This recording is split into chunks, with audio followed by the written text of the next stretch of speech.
bobcat didn't attack. It begged the vet for help. During a brutal snowstorm, a bobcat walked into a small Wyoming vet clinic carrying an unconscious, badly injured girl on its back. Instead of attacking, the wildcat begged for help. But the moment the vet touched her, a terrifying truth surfaced. The person who hurt her was hunting her still, and he had followed her right to their door. What happened next stunned the entire town. The storm had rolled into Jackson Hole hours earlier than anyone expected. By midnight, the town was wrapped in white silence, thick snow twisting through the air like restless ghosts. The wind rattled street signs, the sky glowed pale, and every sound seemed swallowed by the storm itself. Only one building still held a pool of warm light against the night. Reeves Veterinary Clinic, a small 24-hour practice resting at the edge of town. Inside, the atmosphere was calm in that slow, late-night way. The receptionist, Lori, was nursing a cup of lukewarm coffee while scrolling through patient files. In the back, a vet tech cleaned instruments from the last appointment. It was routine, predictable, until the wind changed. Lori felt it first, a subtle shift in air pressure as the automatic doors slid open without anyone pressing the button. A rush of cold air swept across the lobby. She looked up.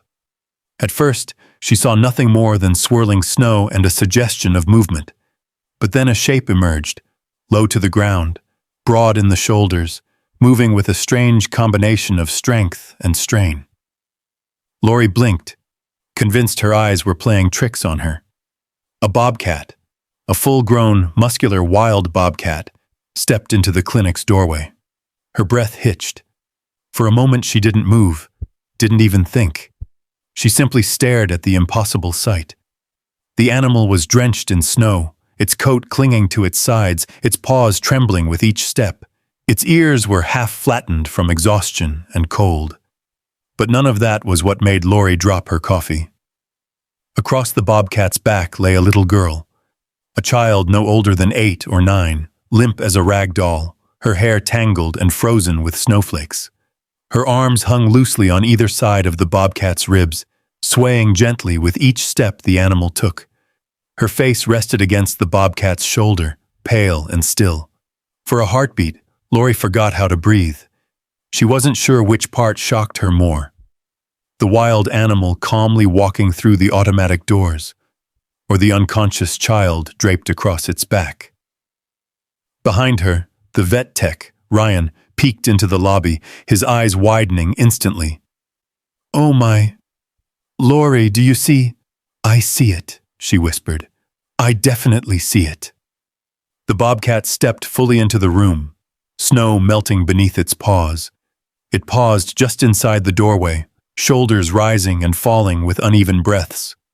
The neon lights from the clinic's welcome sign cast a glow along its wet fur, making the entire scene look surreal, almost staged, like something from a dream or a nightmare. The child didn't stir. Neither Lori nor Ryan dared to move.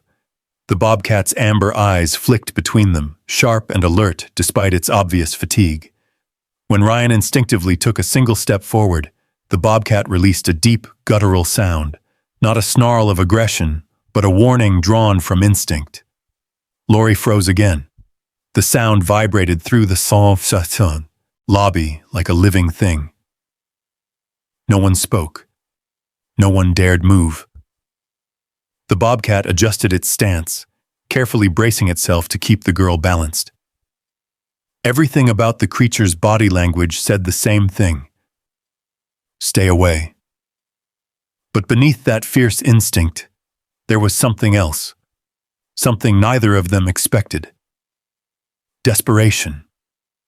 Raw, urgent, unmistakable desperation, the kind an animal doesn't show unless it has no other choice. Ryan slowly lifted his hands, palms up. Hey, easy, he murmured, keeping his voice low. "We're not here to hurt you." Of course, the bobcat couldn't understand his words, but something in Ryan's tone must have settled a fraction of its tension. The animal's ears relaxed just slightly. Its tail lowered, but its body stayed rigid, a guardian standing between strangers and the child it had carried through the storm. Laurie's mind raced with questions. Where did this child come from? Why was she alone? How did a wild bobcat carry her all the way here? And why bring her to a veterinary clinic of all places? Nothing made sense. Absolutely nothing. At that moment, the back door swung open and Dr. Colton Reeves stepped into the lobby, wiping his hands on a towel. He was tall, calm in that steady way only years of emergency experience could teach, and notoriously unshakable. But even he halted mid-step when he saw the scene in front of him. "What on earth?" he whispered. The bobcat shifted slightly, placing itself more squarely between the girl and Reeves. Its muscles tightened in warning. Reeves raised both hands slowly, showing he had nothing threatening in them. "I'm not here to hurt you," he said softly. "I'm here to help her. That's why you brought her here, isn't it?" The bobcat stared at him, truly stared, as if weighing his intent. Snow dripped down its whiskers, its chest rose unevenly, another weak hoarse rumble vibrated from deep inside its throat. Not aggression, not fear, urgency. Reeves recognized it instantly. He had seen that sound in countless animals, dogs who brought their injured owners to doorsteps, wild creatures trapped and desperate for someone to understand. He felt a prickle of awe. "Everyone stay still," Reeves murmured to his staff. "No sudden movements."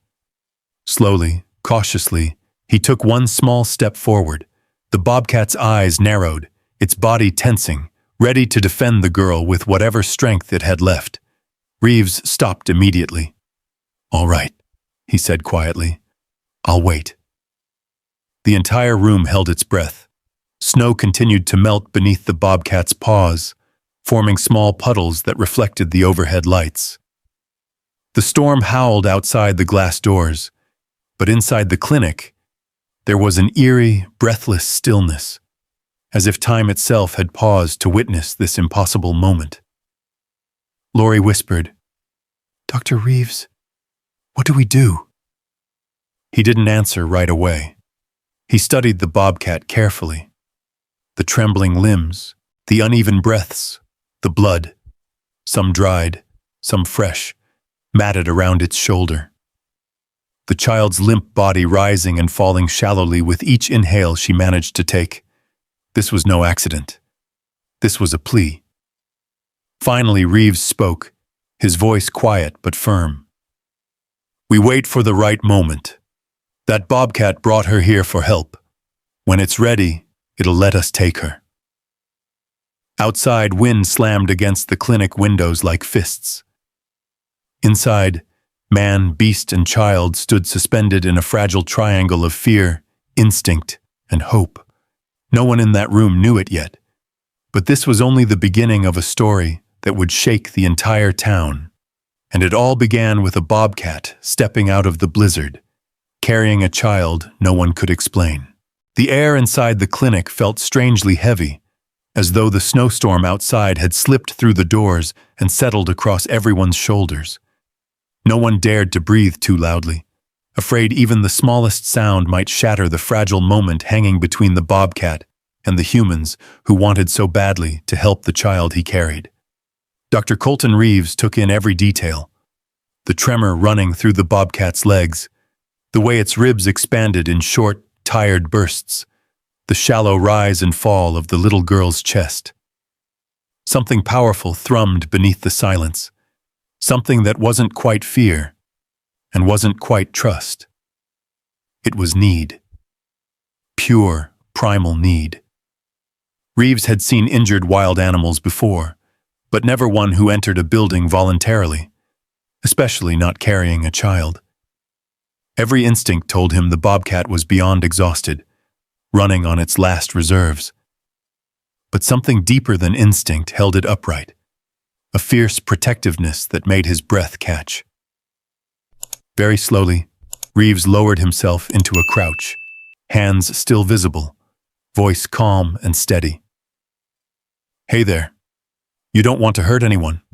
I can see that. His tone softened as though he were speaking to a wounded soldier instead of a wild predator. You brought her here because you want her safe. Let me help you with that. The bobcat didn't move, but its ears twitched toward his voice just barely. Behind him, the receptionist Lori whispered, "Dr. Reeves, Mia's in the back room. Should I call her?" Reeves didn't look away from the bobcat. "Do it." Quietly. Lori backed up, moving like someone afraid to disturb a sleeping giant. She slipped through the swing door and vanished. For a moment, only the wind outside dared to make any noise. The bobcat shifted, lowering its head in a subtle, weary dip. The movement caused the girl on its back to slide a half-inch to the side. She let out a faint breath, barely audible, but enough to make every person in the room jolt. Reeves murmured, "Easy now. I know. She needs attention."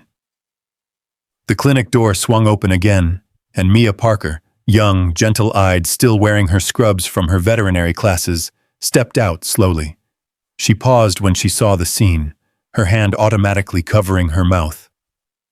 "Oh, my goodness," she whispered. Reeves gestured subtly. "Mia, come over here. Move slowly." She nodded, pushing her long braid over her shoulder as if freeing herself from anything that might make sudden movement. She took careful steps across the lobby, approaching from the side, never directly from the front. The bobcat's head turned toward her, its eyes sharpened with instinct, but not hostility. There was something softer there, something wounded and pleading. Mia lowered herself onto her knees, matching Reeves's posture.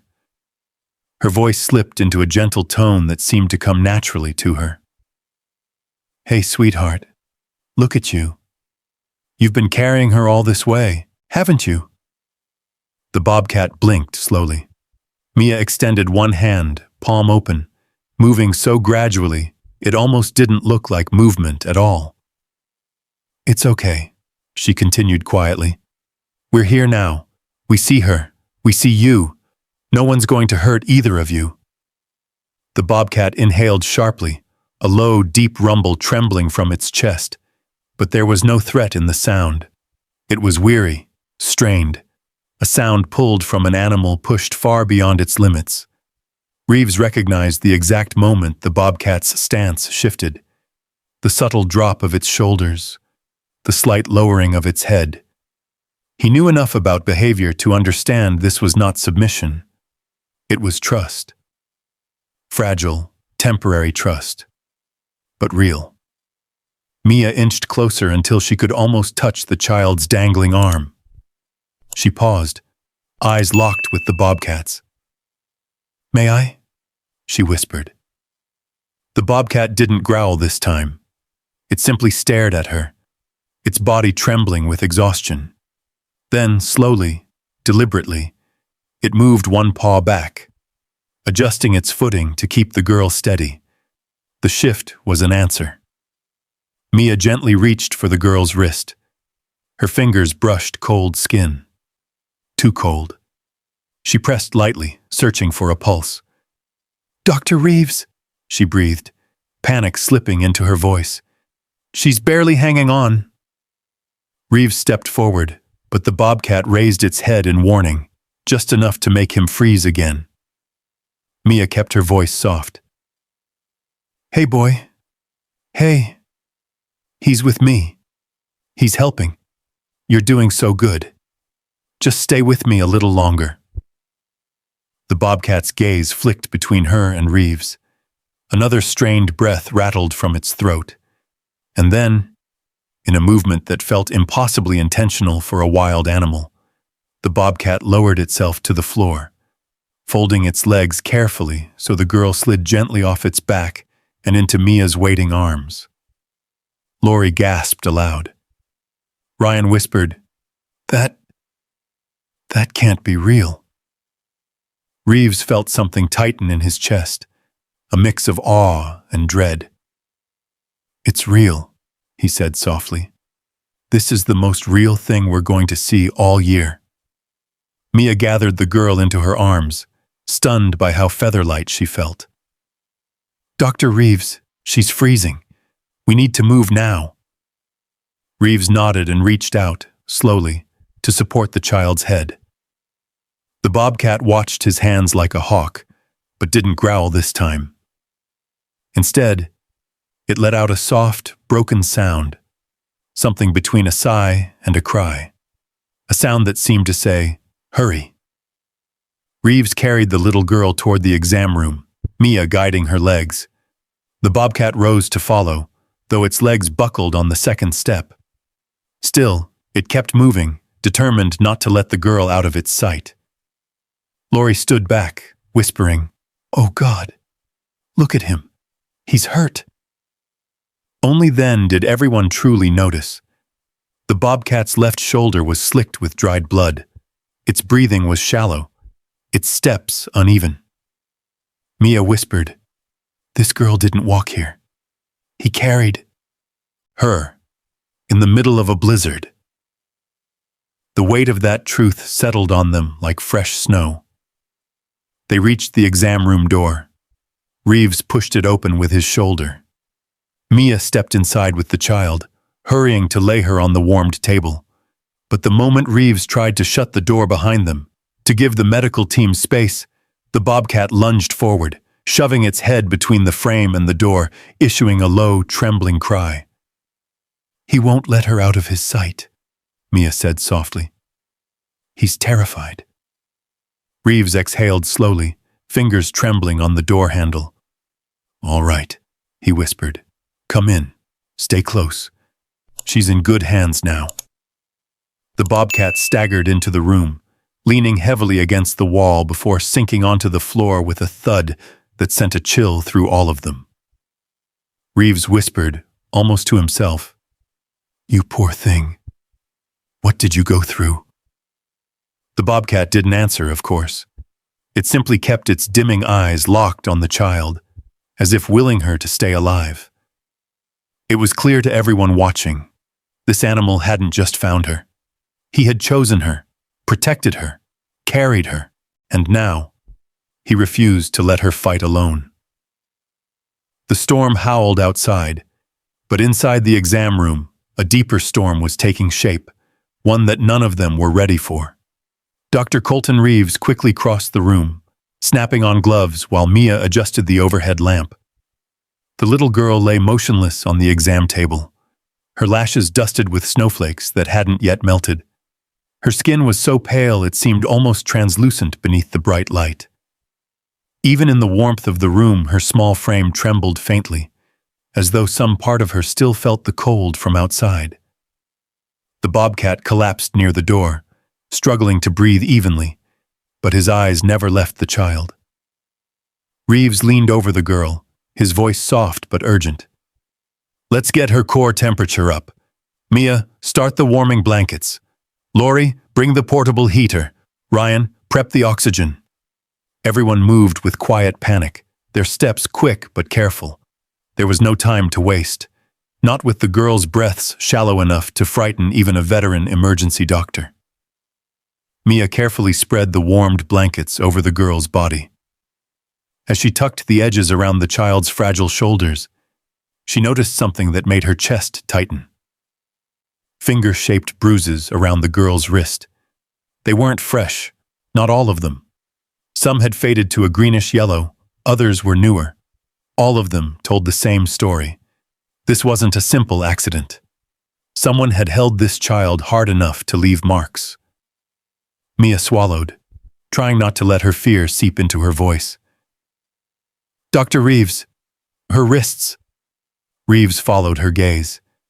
His jaw clenched in a way that wasn't typical for him. "We'll document everything," he murmured. "But right now, let's focus on keeping her alive." The bobcat let out a low sound, a whine threaded with exhaustion. Mia glanced at him and felt a shock run down her spine. The animal wasn't just reacting to the stress in the room. It was reacting to the moment Reeves touched the bruised wrist, as if recognizing those injuries, as if remembering something. Mia whispered. He's been protecting her for much longer than we realize. Reeves didn't respond, but the look in his eyes said he agreed. He checked the child's pulse.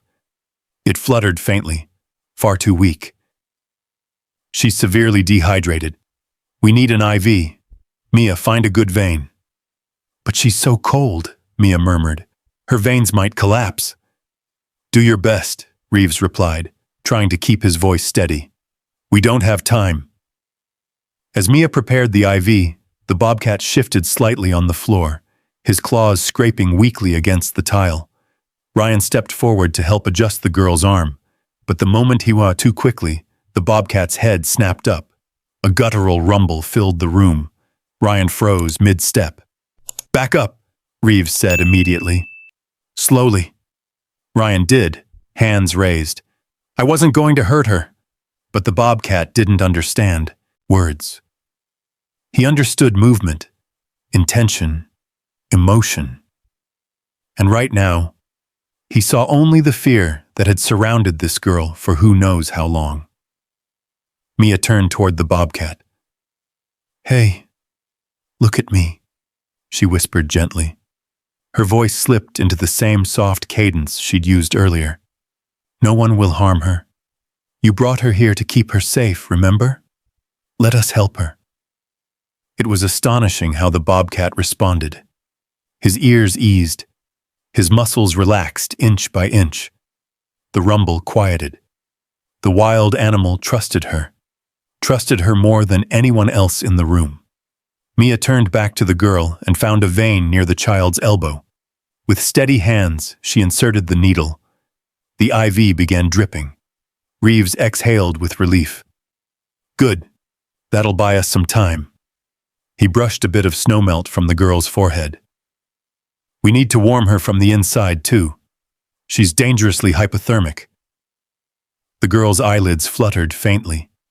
Each tiny movement felt like its own small miracle. Reeves leaned closer.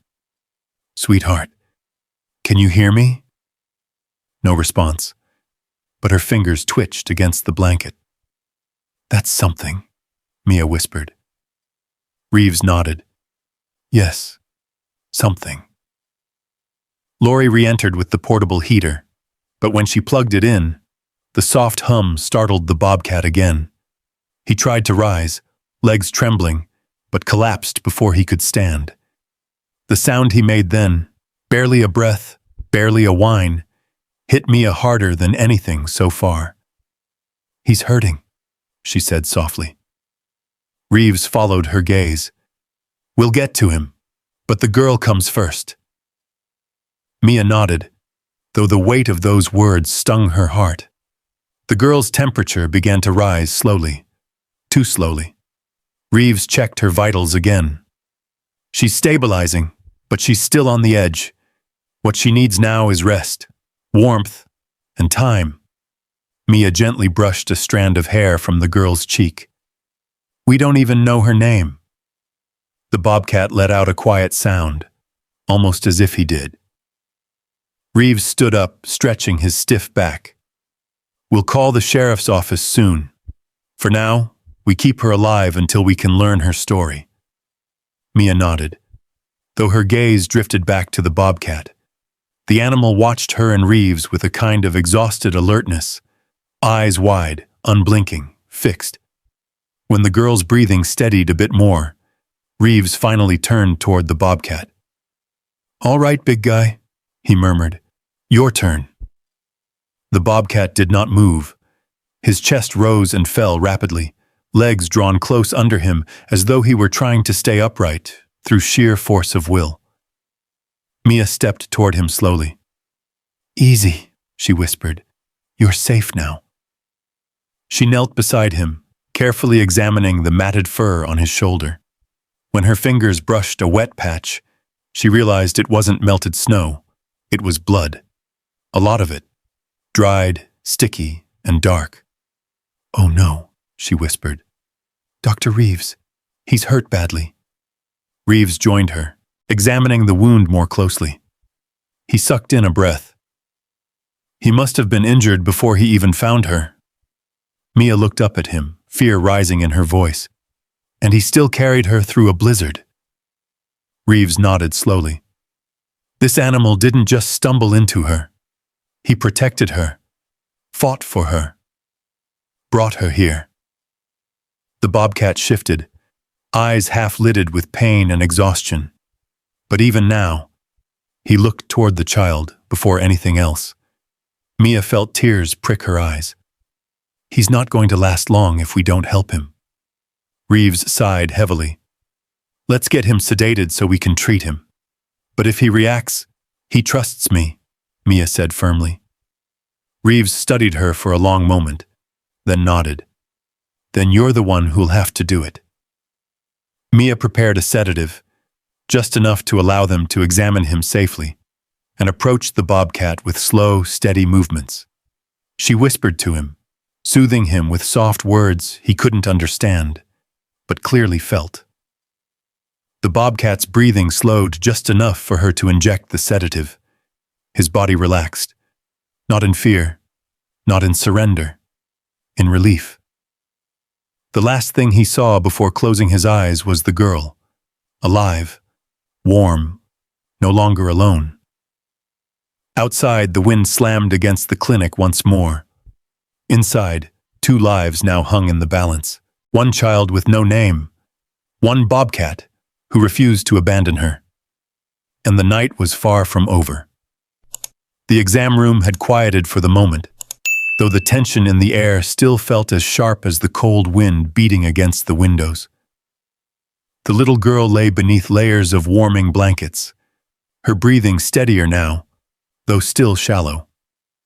The bobcat, sedated and lying on a padded mat near the wall, looked strangely small without the strength that had carried him through the storm. Dr. Colton Reeves stood between them, eyes shifting from the girl's fragile chest to the bobcat's blood-matted fur. He could feel the weight of responsibility pulling at him from both sides, a kind of heaviness he hadn't felt since the early years of his career. He let out a long, steady breath. "We need to clean her wounds and run a full assessment," he said quietly. "I want to document everything carefully." Mia nodded, already gathering the supplies. But what she couldn't prepare for, what no one anticipated, was the moment Reeves gently lifted the girl's arm to examine the bruising more closely. He paused. The bruises weren't random. They were patterned, some older, some newer, some shaped like the imprint of fingers wrapped too tightly around delicate skin. Mia noticed his silence and stepped closer. "Dr. Reeves?" He shook his head slowly, trying to maintain his composure. "These aren't accidental injuries. Someone held onto her. Hard." Lori, hovering near the doorway, whispered, "You mean someone hurt her?" Reeves didn't answer immediately. He simply lowered the girl's arm carefully back onto the blanket. His silence said more than words ever could. Mia swallowed hard. She didn't get lost in the storm. She didn't wander here. This child had been running from something or someone. Reeves checked the girl's other arm. More bruises. Some faint rope marks. A scrape along her forearm that looked like she had been dragged or had fallen. He moved to her legs next. "Ryan, shine the light here." The bruising across her shins wasn't consistent with a fall. Not in this pattern, not in this amount. It hinted at struggle, fear, escape. Mia covered her mouth with her hand, trying to steady herself. Who would do this to a child? Reeves didn't know, but there was one creature in the room who did. The sedated bobcat's ear twitched, as if hearing the question through layers of fatigue. Even unconscious, his body seemed to turn slightly toward the girl's table. Mia moved closer to the bobcat, kneeling beside him. "You fought for her, didn't you?" she whispered. "Whatever she was running from, you faced it." Reeves watched her from across the room. He knew the bobcat couldn't understand the words, but something in the way Mia spoke to animals always brought a sense of calm, even in this impossible situation. "Let's continue," he said gently. "We need to know the extent of her injuries." They worked quietly. The heater hummed, warming the room inch by inch, melting leftover snow from the girl's hair.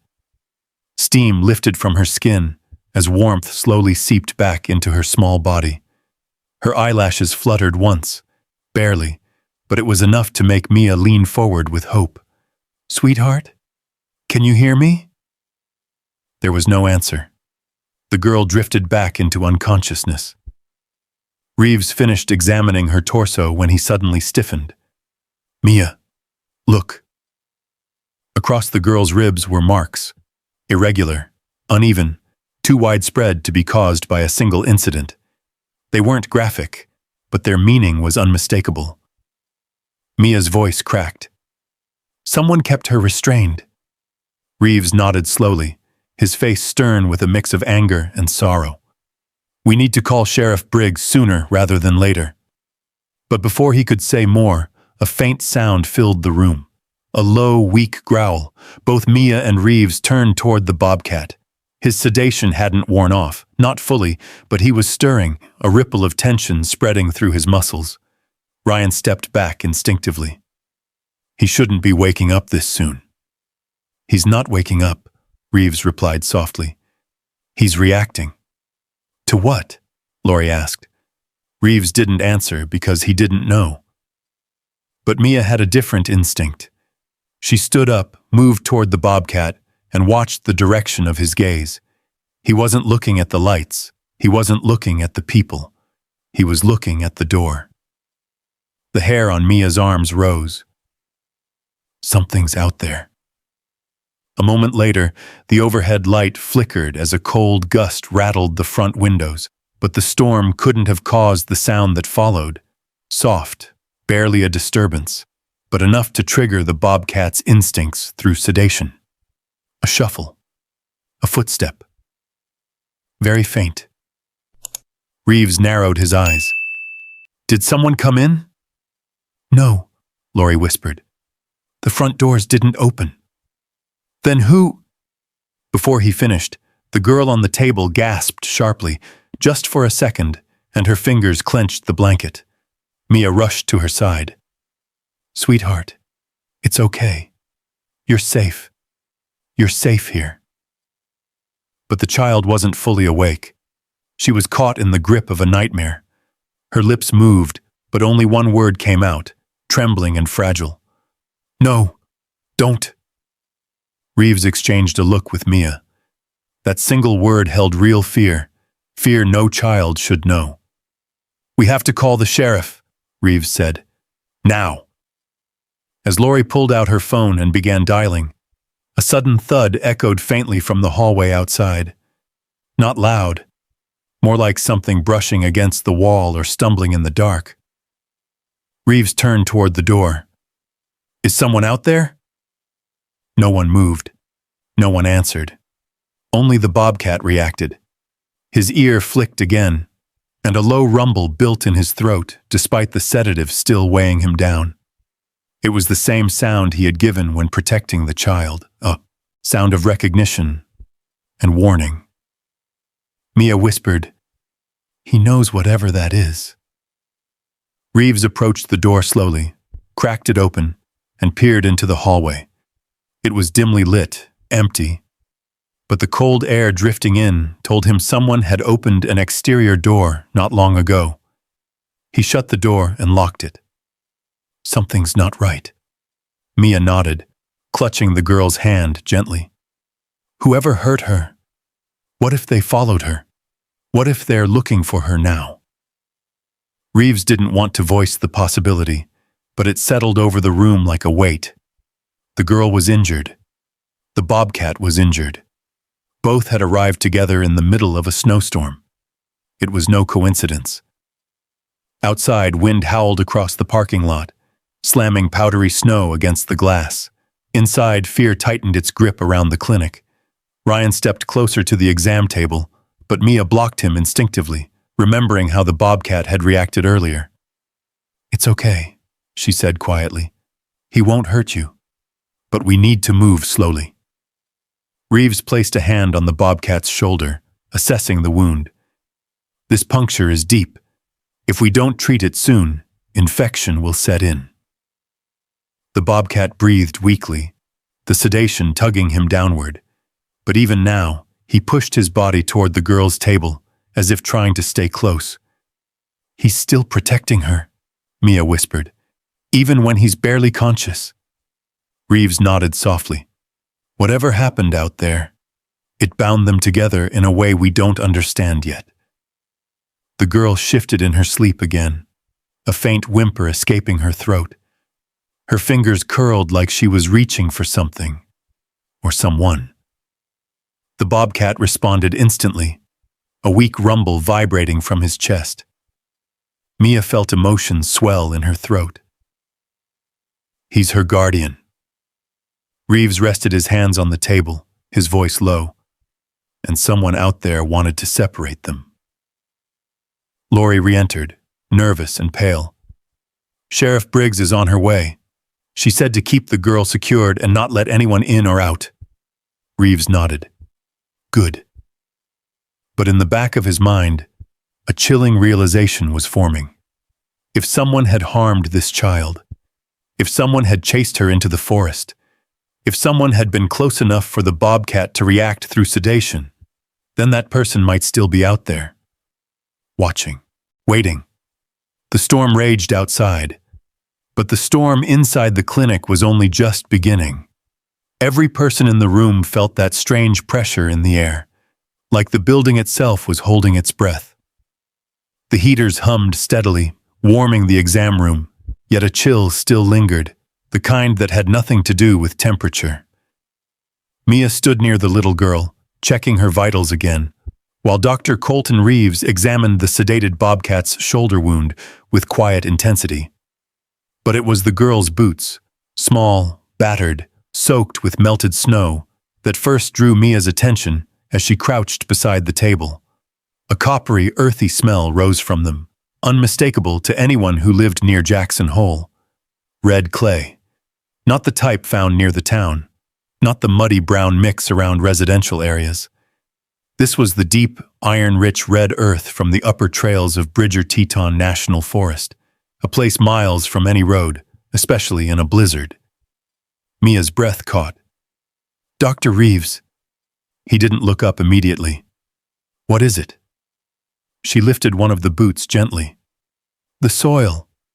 It's from the mountains. Reeves leaned closer, wiping a thumb across the sole. His eyes narrowed. You're right. That's not local. Something or someone brought her from deep inside the forest. Not something, Mia whispered. Someone. Someone who didn't want her found. The bobcat stirred faintly at the sound of her voice. Even sedated, he reacted to the shift in emotion, ears twitching, whiskers trembling as though memories flickered through him in a language only he understood. Mia swallowed, staring into his half-lidded amber eyes. You came from there, didn't you? She murmured. You fought your way out of that forest, and you brought her with you. The bobcat didn't move, but there was understanding in the stillness of his gaze. Reeves exhaled slowly, rubbing his forehead. Bridger-Teton is huge, dangerous terrain, especially in a storm. If she was up there, it wasn't by accident. And the person you think followed her? Lori asked from the doorway, voice trembling. They'd have to know the trails well, right? Or be desperate, Reeves replied. Desperate people do reckless things. Mia's eyes drifted back to the bobcat. He's been trying to tell us something since he walked through the door. What do you mean? Ryan asked. Watch him, Mia whispered. The bobcat, despite the sedation pulling him downward, attempted to lift a paw. Just slightly. Just enough to drag his claws weakly across the tile. 3 slow, scraping motions. Then he let his leg fall. Reeves frowned. What was that? Mia's voice dropped to a hush. He's showing us. The ground. The forest. Something out there. Reeves stared at the marks. They weren't random. Not the movements of a panicked animal. It looked intentional, like the bobcat was trying to mimic scratching at soil or pointing toward something buried. Mia didn't take her eyes off him. He responded when I mentioned the forest earlier. He remembers something. Something he wants us to see. The wind slapped hard against the window, as though confirming her words. Then came a knock, but not from the front doors, not the sound of someone entering legally. It came from the back of the clinic. A dull, uneven knock, almost like something brushing the metal siding. Everyone went still. Reeves stepped toward the hallway, but stopped himself, glancing back at the little girl, then at the bobcat, then at his team. "I'm going to check it out," he said quietly. "No one leaves this room unless it's absolutely necessary." Mia nodded and positioned herself between the child and the door on instinct. Reeves disappeared into the hall. The bobcat's breathing quickened. He didn't wake fully, but his muscles tightened. His nostrils flared faintly, as if they remembered a scent the mind couldn't quite reach. Mia whispered, "It's okay. You're safe here." But the bobcat didn't look convinced. A few seconds later, Reeves returned, closing the hallway door behind him. "Nothing outside," he said, but his voice carried uncertainty. Could have been ice falling from the roof, or something else. The room remained on edge. Once the tension settled slightly, Mia went back to the girl's boots. She turned them over carefully, noting every detail. There were scratches along the toes, scrapes across the leather, and something else, something thin, wedged between the grooves of the sole. A pine needle, long, dark green, still fresh. Mia held it up. "This isn't from anywhere near town." Reeves nodded. "It's from the high ridge. And people get lost up there all the time," Lori said quietly. "But not in a storm like this." Mia's voice lowered. "What if she wasn't lost? What if she escaped?" Reeves paused mid-motion. The idea was horrifying, but it made sense. "She was running from someone," Mia continued. "And she gestured to the bobcat. "He followed her, or found her, or protected her. Maybe all three." Reeves took a deep breath. "We'll know more once she wakes up." "If she wakes up," Ryan muttered. Mia shot him a look sharp enough to stop him mid-sentence. "She will," she said firmly. The bobcat exhaled, a weak but unmistakable sound, a thread of agreement. Reeves touched the girl's forehead again, feeling the warming blankets doing their work. Her skin wasn't as cold anymore. Her pulse had grown steadier, but the bruising across her arms and ribs made his chest tighten. He spoke softly, more to himself than anyone else.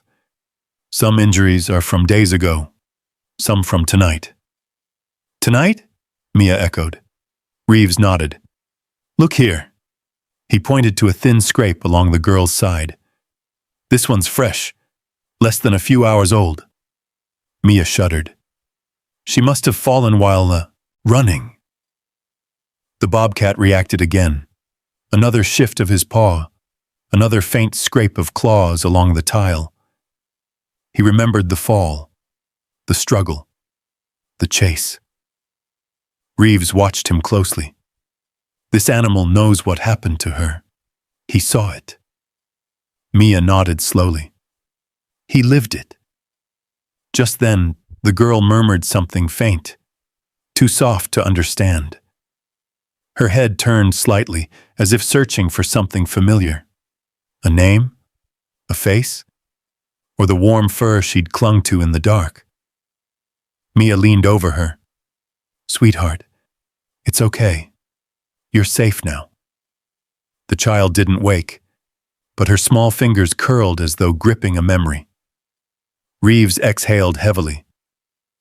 "Let's keep monitoring her temperature and hydration. And whatever you do, Mia, don't leave her side." "I won't." Ryan stepped in again. "Shouldn't we call the forest rangers? If someone's up there, Sheriff Briggs will handle it when she arrives," Reeves said. But his voice betrayed something deeper, a fear that whoever had hurt this child might already be closer than the forest. Mia glanced once more at the pine needle, at the red soil, at the bobcat who reacted to every sound outside the room. "This isn't over," she whispered. Reeves nodded grimly. "No, it's beginning." And somewhere beyond the storm-blackened windows, deep in the snow-covered night, the forest waited with secrets still hidden beneath its towering pines. The heater hummed steadily, warming the exam room just enough to thaw the cold from the girl's fingers, but not enough to shake the feeling that something dangerous lingered in the air. The snowstorm outside pressed against the clinic like a living thing, moaning through the eaves, tapping icy fingers along the roof, settling deeper into the night with every gust. Inside, exhaustion wrapped itself around the room. The little girl lay still beneath thick blankets, her face pale but warming. The color slowly returned to her lips, though her breathing remained fragile. Mia checked the monitors again, relieved to see the numbers inch upward, however slightly. But the bobcat. He lay only a few feet away, and the sight of him pulled a fresh weight into Mia's chest. Sedation kept him from rising, but his muscles twitched with deep, trembling fatigue. Every exhale felt too shallow. Every inhale felt like an effort he could barely sustain. His fur, once thick and strong, clung to his ribs, matted with dried blood from the deep wound across his shoulder. Reeves crouched beside the bobcat, his practiced hands gentle as he examined the puncture wound. "This is bad," he murmured. "It's deeper than I thought. It might have nicked muscle." Mia knelt beside him. "Can we save him?" "I'm going to try," Reeves said, wiping the wound carefully. "But he's lost a lot of blood, and with the cold, he pushed himself way beyond what his body can handle." Mia glanced toward the girl. "He did it for her." Reeves didn't argue. He didn't have to. The truth was in every tremor of the bobcat's body. A wild animal should not have been able to carry a child this size through a winter storm for miles. Not with a wound like that. Not over rocky terrain, deep snow, and freezing wind. But he did. And it had nearly cost him his life. Mia placed her hand lightly on the bobcat's paw. Careful, gentle, barely more than a touch. "You're safe now," she whispered. "You did your part. Let us do ours." The bobcat's ears twitched faintly, as if he heard her through the fog of sedation. His breathing hitched, a tiny struggle that made Reeves exchange a worried look with Mia. "We need to move fast," Reeves said. "Ryan, get me the sterile saline and wound kit." Ryan hurried off. Lori stood near the warming table, arms wrapped around herself. "Should we keep watching the hallway?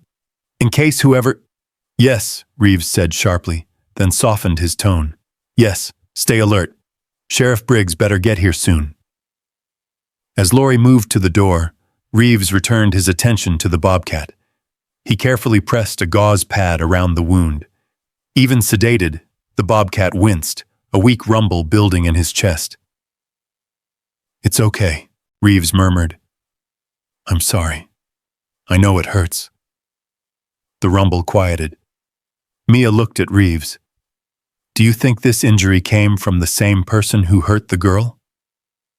Reeves paused, his hand tightening around the gauze. "I don't want to jump to conclusions." "But it's possible," Mia insisted softly. Reeves didn't deny it this time.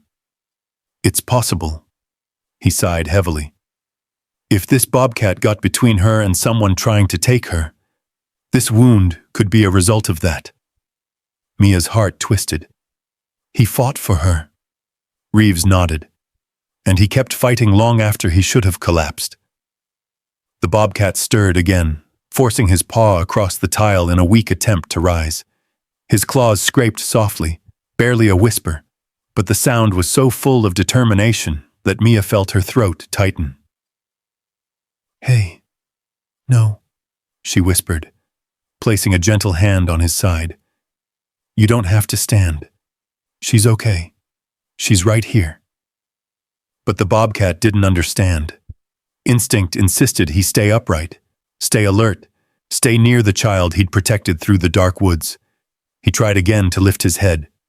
Failed. Tried again. Failed once more. Finally, he forced it up just enough to see the girl on the table. Reeves sighed. He thinks he has to keep guarding her. "He's been doing it for hours," Mia whispered. "Probably all day." "And all night," Reeves added. The bobcat's head dropped again, too heavy to hold up. His breathing grew uneven, fading in and out in shaky bursts. Mia felt panic rise. "Dr. Reeves, his breathing." "I see it." Reeves pressed his stethoscope to the bobcat's side. "He's crashing. Ryan, Celine, now." Ryan rushed back with the supplies. Reeves inserted the IV catheter as fast as he could without hurting the animal further. "He's severely dehydrated," Reeves murmured. "Almost no fluid left in his system. It's a miracle he walked, let alone carried a child." Mia's voice trembled. "We can't lose him." "We'll do everything we can." But even Reeves's steady voice shook slightly as the saline began dripping into the bobcat's vein. His chest rose a little more evenly. Just a little. Enough for Mia to unclench her hands from where she had been gripping her scrubs. The heater whirred. The girl's monitor beeped. The storm pounded on. Minutes felt like hours. Then, a soft gasp came from the exam table. Mia spun on her heel. "Dr. Reeves, she's trying to wake up." The girl's eyelids fluttered again, then squeezed shut as though remembering something terrible. Her fingers latched onto the blanket and pulled it up toward her chest. Mia leaned close. Hey, sweetheart. You're safe. You're safe, okay?" The girl didn't open her eyes, but her lips parted in a whimper. Don't let him take me." Mia looked at Reeves, fear flickering across her face. Reeves nodded almost imperceptibly. She's remembering something. The girl's head turned to the side, toward the floor, toward the bobcat. Her voice trembled soft as a breath. Where's the big kitty?" Mia's eyes filled instantly. "He's right here, honey. He's safe. He's resting." The bobcat, as if responding to her voice even through sedation, let out a faint, fractured sound. A breathy rumble curled out of his chest, barely there, but full of emotion. The girl didn't wake fully, but her small hand relaxed as though comforted by the answer. Reeves stepped back, stunned. She trusts him. "He's the only one she trusts," Mia whispered. The bobcat's chest rose more steadily with the IV fluids, but his strength was still dangerously low. His breathing carried a rasp that Reeves didn't like. Mia stroked the bobcat's paw softly. "Hold on, please." Reeves checked his vitals again. "If we can stabilize him long enough to prep for surgery, we might save him." "Might?" Mia pressed. "I'm not going to lie," Reeves said gently. "His chances aren't great." Mia closed her eyes for a moment, collecting herself. When she opened them, they shone with determination. "Then we fight, like he fought for her." Reeves nodded. Before he could say more, the hallway lights flickered again, briefly, but enough to draw everyone's attention. Ryan whispered, "The power's starting to struggle." Reeves frowned. "We have backup generators, but still, that shouldn't happen." Another gust hit the building, harder this time, but the bobcat didn't react to the storm. His ears twitched toward the hallway, as though he sensed something Mia and Reeves couldn't yet see. Something moving outside the exam room. Something that made his sedated body tense. and his instincts flare through the fog of exhaustion, a warning, a recognition, a fear sharpened by memory. Mia felt her blood run cold. "Dr. Reeves, he's reacting again." Reeves turned toward the door. The storm outside wasn't the only thing closing in. A pressure settled over the exam room, thin at first, then heavier, like the air itself sensed a presence drawing nearer. Every person felt it. The little girl whimpered in her sleep. The bobcat's sedated body twitched in alarm. Even the fluorescent lights above seemed to flicker more urgently, as though warning them not to ignore what the wild instincts had already caught. Mia took a step closer to the exam table, shielding the girl unconsciously. "He's sensing something," she whispered, glancing at the bobcat. Reeves nodded. His instincts are razor sharp. Even half-conscious, he knows when danger is near. The hallway beyond the door remained silent, but silence could hide things far worse than sound. The wind clawed at the windows, snow hissed against the glass. But beneath that muffled roar, something else pulsed, an unease thick enough to taste. Mia gently brushed the girl's hair back. "She's trapped in a nightmare." Reeves adjusted the blanket around the girl's shoulders. "A nightmare she lived through." The girl twitched again, a small cry escaping her lips. Her fingers curled as if reaching for something, or holding on to someone.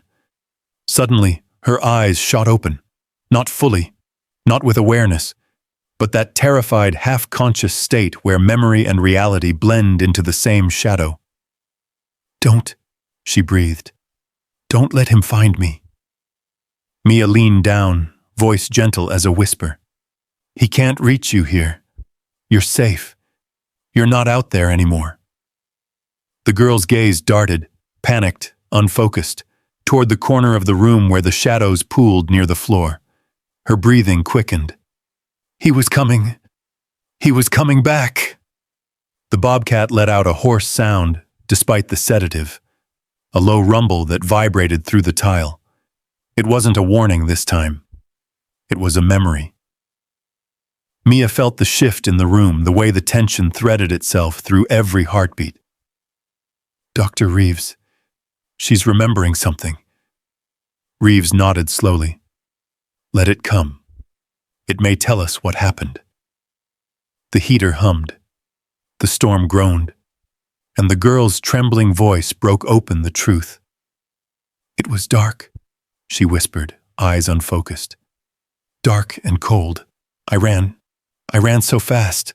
Her voice faded, but the room leaned in, as though the walls themselves were listening. Mia soothed her. "Take your time. You're not alone anymore." The girl's lips moved again, and this time the words unfolded like pages from a nightmare. "I fell. I slipped on the rocks. He was yelling. He said I couldn't leave." Reeves felt something cold wrap around his chest. Someone was holding her captive. The girl squeezed her eyes shut tight, face crumpling with fear. I tried to hide, but he found me. He grabbed my wrist, dragged me through the trees." Mia's hands tightened around the whole girl's. "Sweetheart, you don't have to be afraid now." But the girl wasn't hearing her anymore. She was somewhere else, somewhere deep inside the forest, somewhere where only fear lived. "I cried for help," she continued weakly. "But no one was there. No one could hear me." A tremor shook her small shoulders. "And then, her voice broke as though her breath had been stolen away by the memory itself. Mia stroked her hair gently. "Then what happened?" The girl's eyes fluttered, pain, fear, and shock swirling like a storm behind them. "The big kitty came," she whispered. "He came out of the dark." All eyes turned to the bobcat. Even sedated, he seemed to feel the weight of her words. His tail twitched, his ears shifting slightly, his breathing ragged but responsive. The girl's voice softened with a fragile thread of warmth. He wasn't scared of him. He wasn't scared of anything. Mia exchanged a glance with Reeves.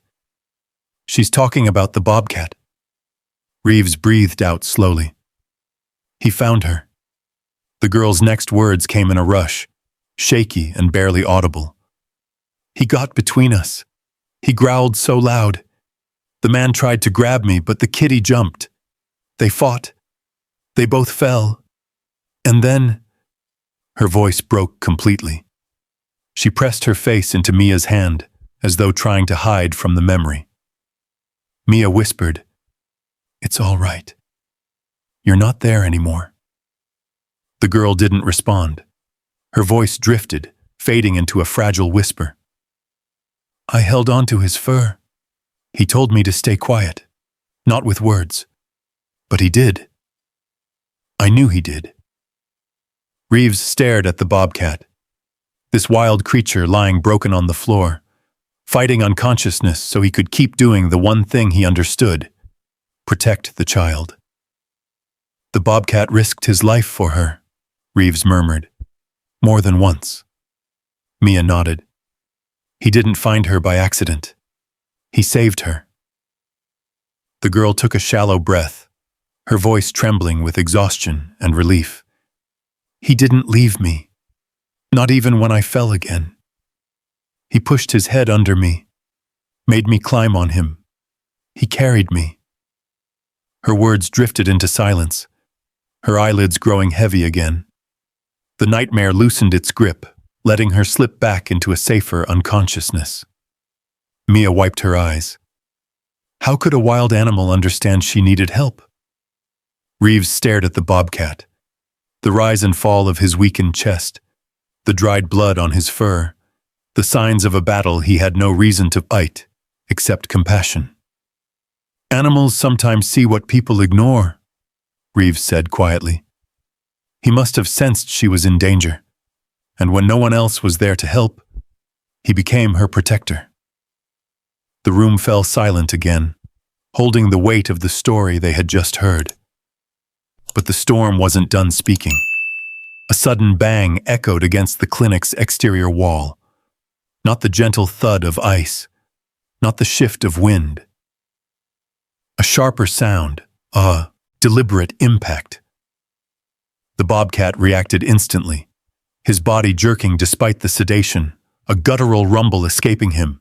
His eyes opened halfway, pupils narrowing with instinctive recognition. Mia stiffened.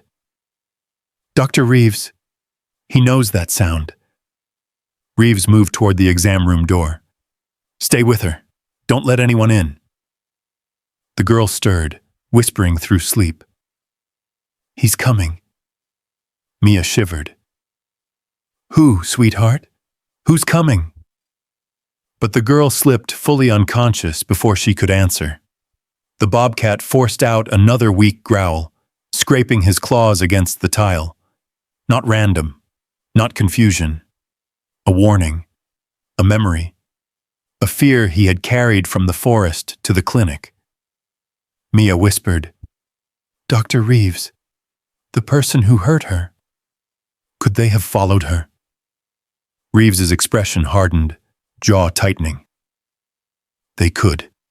And if they did, they're desperate. Desperate people make dangerous choices.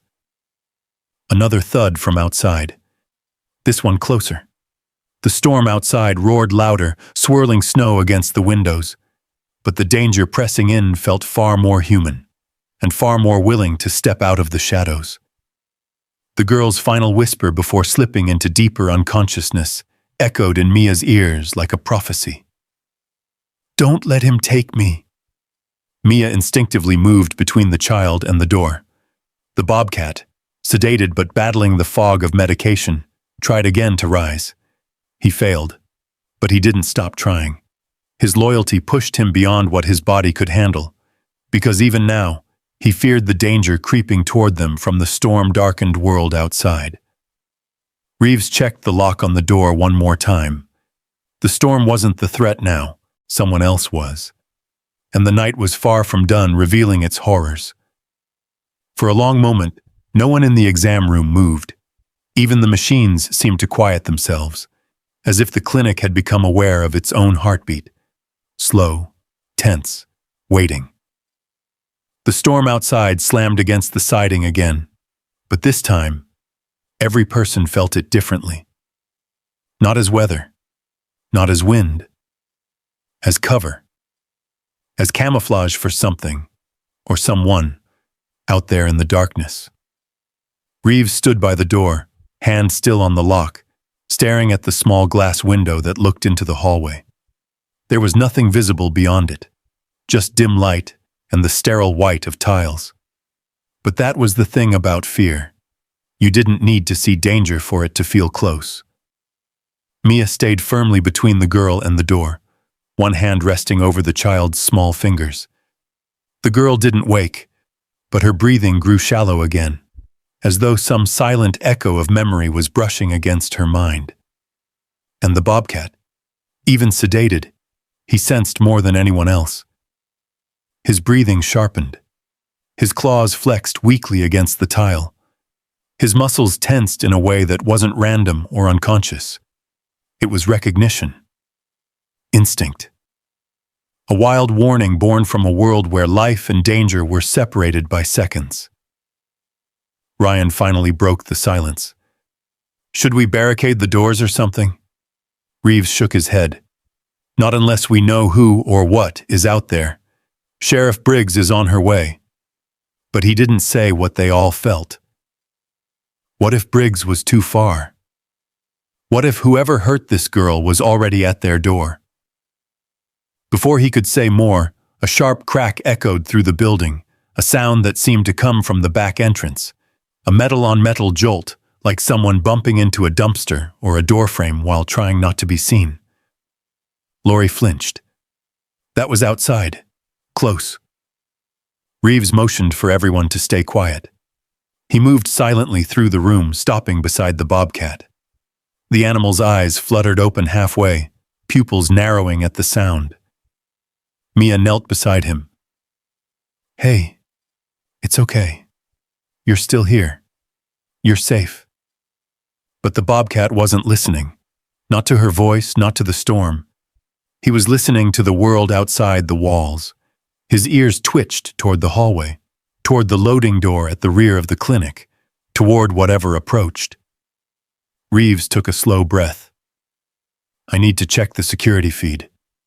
Ryan hesitated. "Shouldn't we wait for the sheriff?" "If someone's trying to get in," Reeves replied quietly, "I'd rather know now than later." He slipped out of the exam room, closing the door firmly behind him. Mia's heart climbed into her throat. "Please let him be careful," she whispered. For several long seconds, the room remained still. Then came a faint, static crackle from the wall intercom. Reeves's voice emerged, low and steady, but tinged with tension. "Mia, you need to listen to me carefully." Mia stiffened. "Dr. Reeves? There are footprints outside." "Footprints? In this weather?" "Yes," he said grimly. "Fresh ones, leading toward the back door, and someone tried to open it." Her stomach sank. "Is it the sheriff?"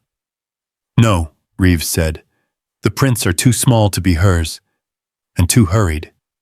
Whoever it was, they weren't moving calmly. They were running." Mia turned instinctively toward the girl. He followed her. Before Reeves could respond, the bobcat struggled beneath the sedation, dragging a paw forward and releasing a frail, urgent growl. It wasn't anger. It wasn't fear. It was confirmation. Reeves's voice crackled again. "Mia, I'm coming back to the room." When he re-entered, his coat was dusted with snow, and his expression had changed from concern to certainty. "We need to lock this down, now." Lori stepped backward. "What did you see?" Reeves exhaled slowly, gathering them in a tight circle. "The back door latch is scraped.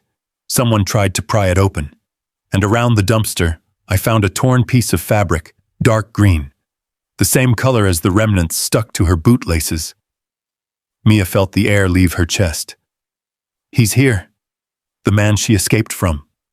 Reeves nodded once, and he may have followed her trail all the way from the forest. But how? Lori whispered. In this storm. How could he track that far? The same way the Bobcat did, Reeves said. Desperation. The room grew still again as the weight of that truth settled over them.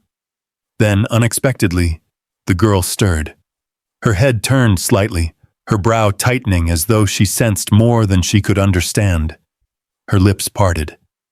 He's coming, she whispered. Mia rushed to her side. No, sweetheart. You're safe now. You're not in the woods anymore. But the girl's voice trembled with unmistakable fear. He said, if I tried to run, he'd find me. Reeves clenched his fists. She's remembering threats. The Bobcat made a weak attempt to rise, his claws slipping on the tile. The sedative kept him from standing, but instinct still drove him. He growled again, and though the sound was soft, every person in the room felt it through the floor. He wants to protect her, Mia said, voice breaking. Even now. Reeves moved to check the lock on the exam room door again. We need to be prepared. He flicked off the room's overhead lights, leaving only a small lamp glowing over the child. Shadows stretched across the floor and walls, but something about the dimness felt safer, less exposed. Mia whispered, Do you think he'll try to get in again? Reeves didn't answer. The silence said enough. Then a new sound crept through the clinic, soft, uneven, like a heavy boot slipping against ice. Not the wind, not a branch. A footstep. Ryan's breath hitched. That was inside the hallway. Reeves moved closer to the door, keeping his body between the entrance and the others. He placed his ear against the cold metal. The lights in the hallway flickered faintly beneath the door. Another step, a slow drag, a whisper of movement. Mia whispered, Dr. Reeves. He raised a hand, signaling for silence. A shadow broke the light under the door. Long, tall, human. The Bobcat released a growl that vibrated through the tile. Mia pressed her hand to the girl's back, steadying her breathing. The child trembled in her sleep, as if she could feel the danger even through unconsciousness. The shadow lingered for one long moment, then faded. Footsteps retreated down the hall. Reeves exhaled shakily. He's inside the building. Lori's voice cracked. The doors were locked. How? No time, Reeves said. Everyone stay close. He unlocked the door just enough to peer out. The hallway was empty, but the back exit door at the end of the hall, once closed tight, now hung open half an inch. Snow blew in through the crack. Mia swallowed hard. He tried to get in. Or he did, Reeves murmured, and he left when he heard us talking. But he'll come back, Mia whispered. Reeves nodded. Yes, he will. The Bobcat let out a faint rumble, eyes fixed on the door. Reeves closed it again, locking it firmly. Then he turned toward the team with a final grim certainty. We stay here, and we don't let him take her. The storm outside continued its violent song, but inside the clinic, another storm had taken root, one born of fear, instinct, and the fierce will to protect a child who had endured far too much. And in the dim corner of the room, the Bobcat, broken, bleeding, barely conscious, dragged in a trembling breath, as if preparing himself for whatever darkness tried to enter next. The storm outside had eased only slightly, but the one inside the clinic grew stronger, swirling through the hallways with an unseen weight. The dim lights flickered as wind pressed itself against the walls, and every creak, every subtle groan of the building made the air feel tighter. Mia stayed close to the exam table, her hand over the little girl's. The child didn't wake, but her body curled inward as though she sensed danger the same way the bobcat did, through instinct, memory, and the raw imprint of fear. Reeves moved with quiet urgency, checking the locks a third time. "Whatever was out there is inside," he said softly, "or close enough to touch the doors." Ryan swallowed hard. "You think he's hiding somewhere in this storm? Why would someone come after a child?" Mia's voice was barely above a whisper. "Because he thinks she belongs to him." The silence that followed was heavy, as cold as the snow slamming outside. The bobcat stirred again, his claws scraping once across the tile. It wasn't an attempt to rise. It was a signal, a warning, a memory sparked in the dark. Reeves shot a glance toward him.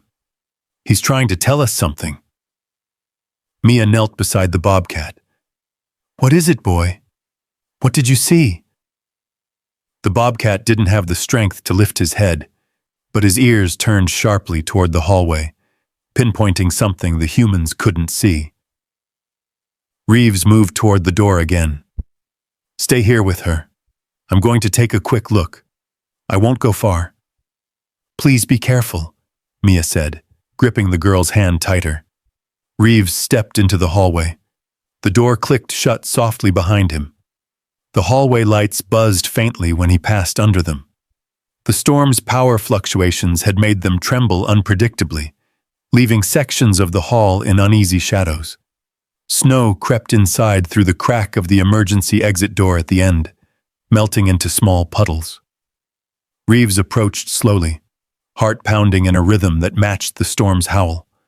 The door's metal frame had fresh marks, scratches, not claw marks, human, as if someone had grabbed the edge and forced it open.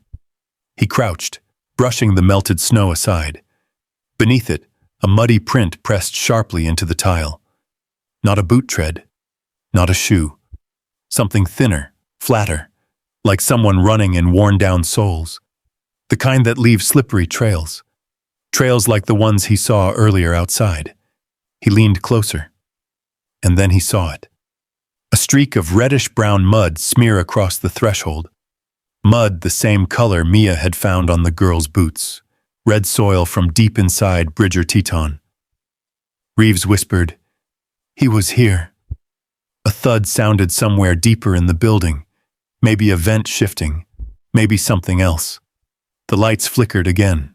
Reeves backed up slowly, careful not to make a sound. He returned to the exam room. When he entered, Mia looked up immediately, worry tightening her features. "What did you find?" He locked the door behind him. "Footprints. Mud. Someone was at that door minutes ago." Lori pressed a hand to her chest. "Oh my goodness. It's the same soil from the mountains," Reeves said. "The same one on her boots." Ryan swallowed. "So the man who chased her is near the clinic," Reeves finished.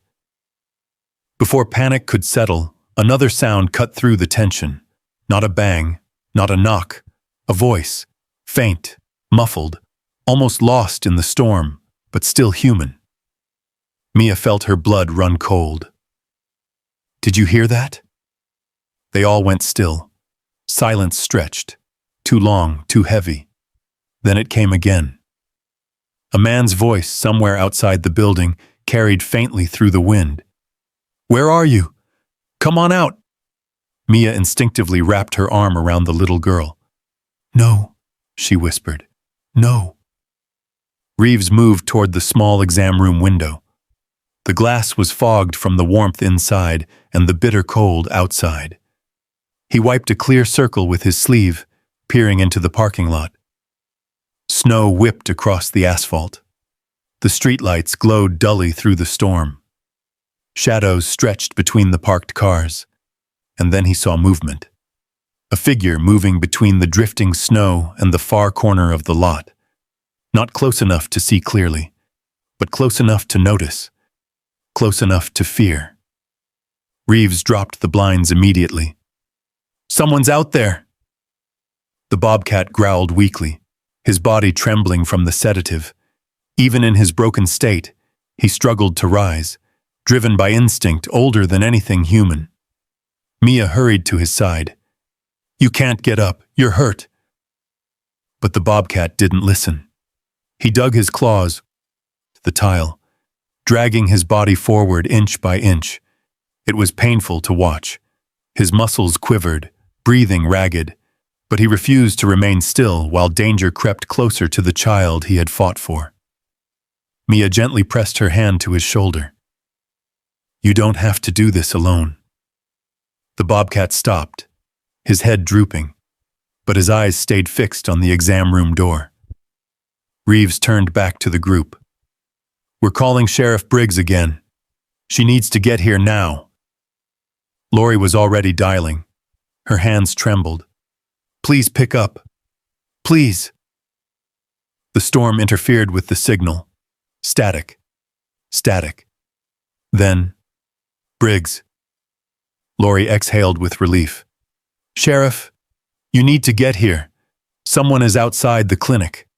Someone was inside the hallway earlier, we think. And the little girl, she—" "Slow down," Briggs said firmly. "Lock every door and stay put. I'm 5 minutes away." Reeves took the phone. "Sheriff, the man might be the one who took her into the forest." Briggs went silent for several seconds. When she finally spoke, her voice carried a sharpened edge. "Don't let anyone in until I arrive. Not even if they say they're law enforcement." Reeves's stomach tightened. "Why?" "Just trust me," Briggs replied. "This kind of person doesn't stop because he's tired or cold. He stops when he gets what he wants." She hung up. Mia's voice shook. "What does he want?" Reeves looked at the unconscious girl, then at the bobcat. "Her." The room fell silent again. Minutes ticked by with agonizing slowness. Then, a soft scratching sound at the back door. Mia flinched. Ryan backed away from the wall. Lori covered her mouth to keep from crying out. Reeves whispered, "Don't make a sound." The scratching continued, slow, deliberate, as though someone was feeling along the edges of the doorframe, searching for a weakness. The bobcat dragged in a shallow breath and growled again, louder this time, despite the sedative. His instincts boiled beneath the weakness, urging him to defend the child. The scratching stopped. A long moment passed, then footsteps, moving away. Reeves leaned toward the door, listening. The footsteps grew softer, then faded. He exhaled shakily. "He's circling the building." Mia's face went pale. "What do we do?" Reeves grabbed a flashlight and reached for the portable radio. "We stay together. And when Briggs gets here, we follow her lead." Mia moved back to the little girl, whispering soothing words she wasn't sure the child could hear. "You're safe.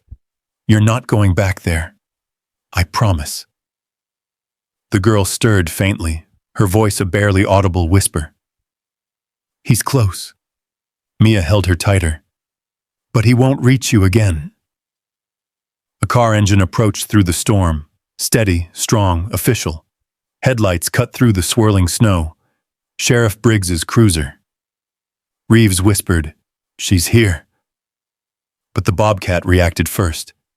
He forced himself onto his elbows, a feat that made every muscle in his body shake violently. His claws scraped the tile. His breath rasped.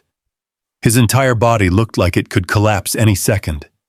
Yet he stared at the door, not toward the headlights outside, but toward the hallway inside, toward something behind it. Mia whispered, "What is it? What does he sense?" Then came a new sound.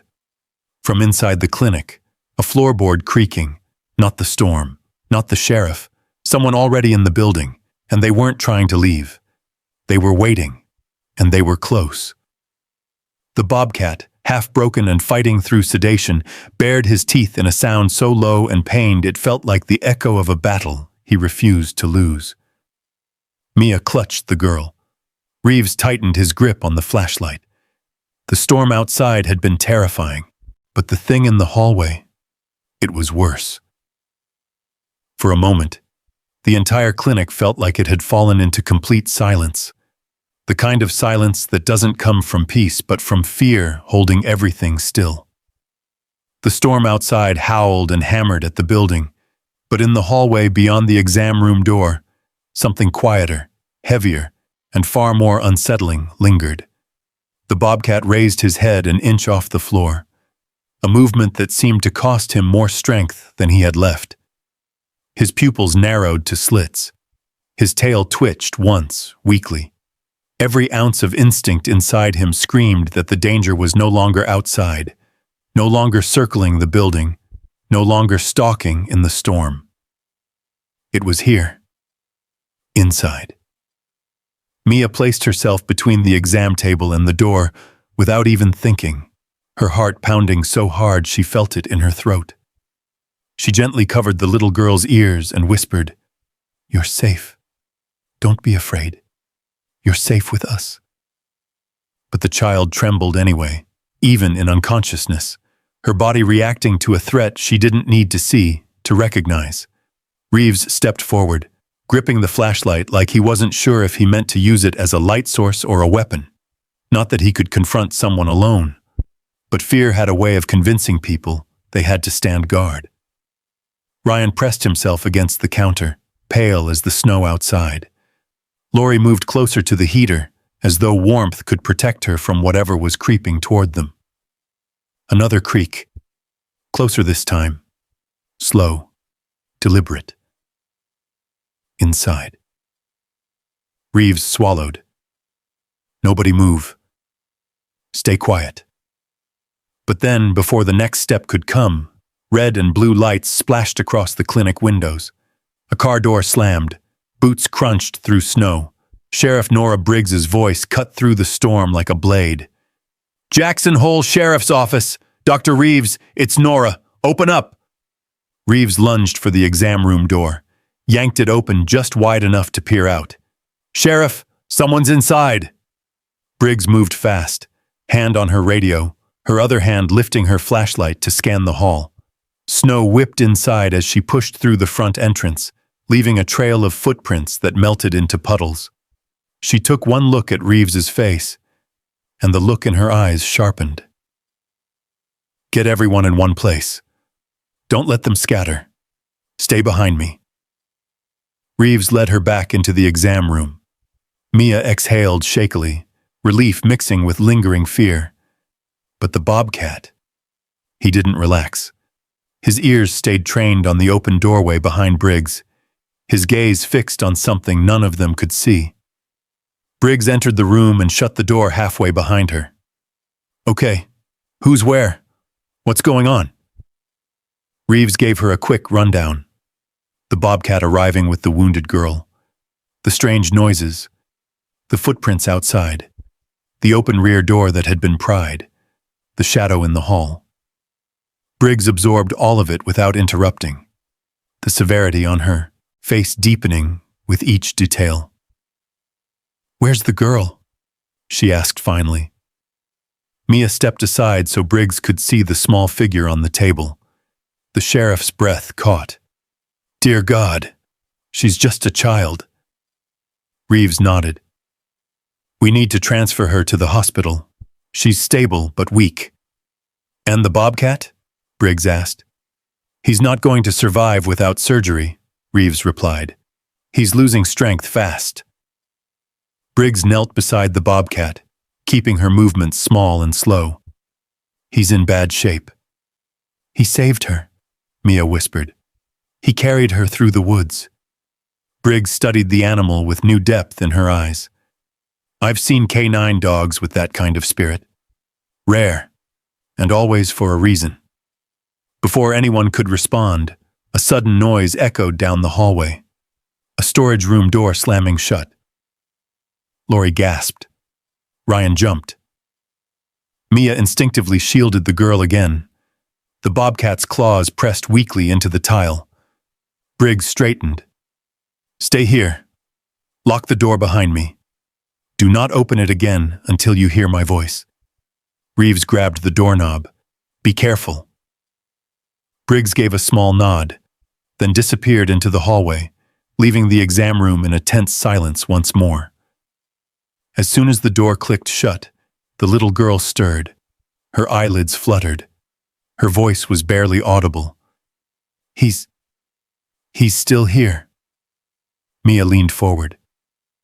"Sweetheart, who's still here?" The girl's face tightened, even in sleep. A whisper escaped her trembling lips. "The man from the woods." Mia felt chills climb her spine. Minutes passed, slow and agonizing. Then, 3 knocks, soft, measured, on the door. "Dr. Reeves," Briggs called. "It's me." Reeves unlocked the door quickly. "Sheriff, did you find someone?" Briggs stepped inside, shutting the door firmly behind her. Her face was pale, but controlled. "Someone was in the storage room, but they're gone now, left through the back utility exit." "Did they take anything?" Reeves asked. "No," Briggs said, "but they left something behind." She held up a torn strip of dark green fabric. Mia felt her breath stop. "That's the same material from her boots." "And from the jacket scrap outside," Briggs added. "Same color, same fabric weight. I'd bet anything it belongs to the same person." Reeves stepped toward the girl. "We need to get her and the Bobcat out of here. The man's close and desperate." Briggs nodded. "I've already called for backup. They're setting up a perimeter. But the roads are icy. Takes time." Mia pointed to the child. "She needs a real hospital." "And he needs surgery," Reeves added, nodding at the Bobcat. "Now, or we lose him." Briggs considered their options quickly. "You stabilize the Bobcat here. I'll escort the girl to the ambulance. Once the roads are safer, they'll transfer both to town. Right now, we keep them alive." As if on cue, the Bobcat collapsed fully, his head hitting the tile with a soft thud. Mia rushed to him. "Dr. Reeves!" Reeves knelt by the Bobcat, checking his vitals. "He's fading fast." Briggs stepped closer. "What do you need?" "A miracle," Reeves muttered. Then louder, steady. "Mia, Ryan, prep the surgical room. Lori, sterilize instruments. Sheriff, I need you at the door. No one comes in." They moved quickly. The Bobcat's breathing was ragged, shallow as a whisper. His eyelids drooped. His paws twitched feebly, as if still trying to protect the girl. Reeves stroked his fur gently. "Stay with us, big guy. You didn't come this far to give up now." Mia whispered. "He carried her through miles of forest. He fought something out there. He saved her life. We can't let him die." Briggs placed a steady hand on Mia's shoulder. "He won't die tonight. Not if we can help it." Reeves and Ryan lifted the Bobcat carefully onto a rolling gurney. His body went limp in their hands. Mia pushed the girl's gurney closer, keeping her within sight. She won't be alone. Briggs stood guard by the door, hand on her holster, scanning every shadow. "Move!" They wheeled both patients toward their separate operating rooms. 2 lives, 2 battles, 1 night that had changed everything. As Reeves prepared for surgery, he paused just long enough to whisper to the unconscious Bobcat. "You saved her." He pulled on his gloves. "Now it's our turn to save you." The surgical lights flicked on, bathing the room in pale illumination as the storm raged outside. And somewhere between the blizzard and the dark hallway, the man from the forest vanished into the night. But what he didn't know, what he couldn't know, was that the hunt for him had already begun. Outside, Sheriff Briggs's team was pushing through the storm, combing the area in widening arcs. Flashlights cut through the icy dark like thin beams of hope. The storm still carried the weight of danger, but something new had begun to shift. A sense that the man who had stalked the woods for too long would no longer be allowed to hunt in the shadows. Inside the clinic, however, another battle was still underway. Dr. Colton Reeves scrubbed his hands methodically, forcing his breathing to steady. Years of medical training kept him calm, even though his heart pounded with fear for both patients. Beyond the glass window of the prep room, the Bobcat lay motionless on the operating table, his chest rising in shallow, uneven breaths. His fur was matted with cold and dried blood, his limbs slack, his body exhausted beyond its limits. Across the small clinic, in the front reception area, the little girl was being transferred into a waiting ambulance. A paramedic checked her vitals, double-wrapped her in warming blankets, and gently secured her oxygen mask. Mia stayed at her side the whole time, one hand resting carefully over the girl's, whispering in a voice meant to soothe a nightmare that wasn't over yet. "You're safe now," she murmured softly. "You're safe. Just hold on a little longer."